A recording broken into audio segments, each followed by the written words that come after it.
তো বর্তমান আছি রংপুরে টায়ার গার্ড নিব, কারণ পিছনে যখন পিলিয়ন বসে পিলিয়নের গায়ে কাদা উঠে, এই জন্য টায়ার গার্ড নিতে আসছি। তো আপনারা যারা টায়ার গার্ড নেবেন আপনারা দামাদামি করে নেবেন, আর একটা দোকান দেখে নেবেন না, 2-4টা দোকান দেখার পরে তারপরে আপনারা নেবেন, কারণ এরা প্রচুর দাম চায় আর কি।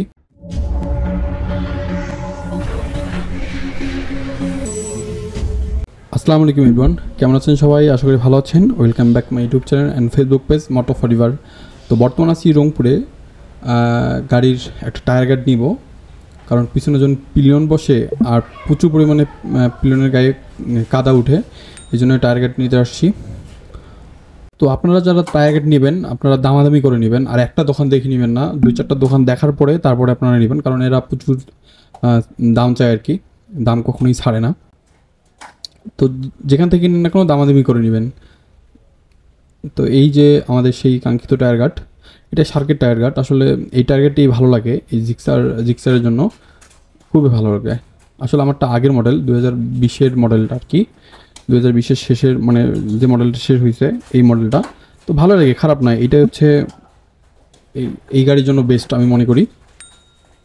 মানে লুকের দিক দিয়েও ঠিক আছে, আবার প্লেনের অতটাও খারাপ লাগে না, মানে পিলিয়নের গায়ে অতটাও কাদা উঠবে না আর কি।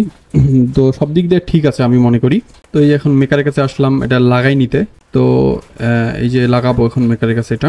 তো লাগানোর পরে আমার প্রচুর ঝামেলা হয়েছে, এটা পিছনে নামে যাইতেছে, মানে আমি যেখানে চাইতেছি সেখানে হচ্ছে না, এই জন্য আমাকে ড্রিল করতে হচ্ছে এখানে। ড্রিল করে এইটার পাতিটা সব ফুটা করে তারপরে নাট দিয়ে লাগাইতে হচ্ছে এখানে, মানে এখানে যে নাটটা আছে এই জন্য এটা যাইতেছে না। আর পিছনে যে ইয়াটা আছে, ওই যে মার্কারটা আছে, এটাতে লাগতেছে বারবার, মানে যখন সকাপটা খেলতেছে তখন এখানে লাগতেছে। তো এখন দেখতেছেন এই যে এটা ফাইনাল লুক। আসলে দেখেন আমি এই বরাবর চাইছিলাম, কিন্তু এই বরাবর কোনোভাবে হচ্ছে না, কারণ এই যে উপরে যে এই মার্কেটটা দেখতেছেন, এই মার্কেটটাতে যখন মানে খেলতেছে এটা ওখানে লাগতেছে, এই জন্য এই বরাবর নিয়ে এসেছি। এই বরাবর নেওয়ার জন্য আমাকে ওই দিকে ড্রিল করতে হয়েছে, দাঁড়ান আপনাদের দেখাচ্ছি। এই যে এইখানে আমাকে ড্রিল করতে হয়েছে, ড্রিল করে এখানে নাটটা দিতে হয়েছে, তাছাড়া মনে করেন যে কোনোভাবেই এখানে লাগানো সম্ভব ছিল না। তো দেখেন একটা জিনিস লাগাইতে মনের মতো করতে কত পরিমাণ কষ্ট করতে হয়, আর এইখানে এই পাতিটা সব আমি ফুটা করে লাগাইছি। তো কত পরিমাণ কষ্ট করতে হয় একটা জিনিস মনের মতো করতে গেলে। তো গ্যাস, ভিডিওটা ভালো লাগলে অবশ্যই সাবস্ক্রাইব করবেন চ্যানেলটা, আর আপনারা যারা লাগাইতে চান আমার এইভাবে লাগাবেন, তাহলে আপনাদের লুকটা অনেক ভালো আসবে।